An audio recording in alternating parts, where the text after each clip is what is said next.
Aš esu trenerė Dita. Šiaip plaukimo trenerė dirbu jau daug metų, 20. Projekte dirbam nuo rugpjūčio mėnesio, tai yra tik tai pradžia.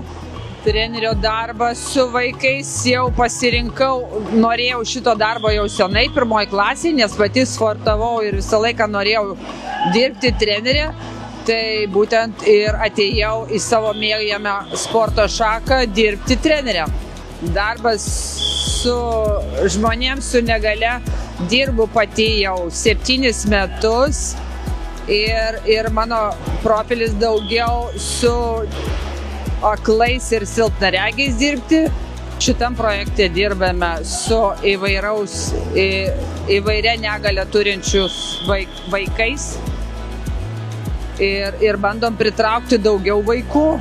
Darbas su neįgaliais yra sunkesnis, jisai turi savo specifiką, prie kiekvieno reikia daug dėmesio skirti kiekvienam vaikui. Sveikaisiais yra paprasčiau, davėjai užduoti, juos prižiūri ir tiek, o su neįgaliais yra kiekvienas individualiai, su kiekvienu individualiai reikia dirbti.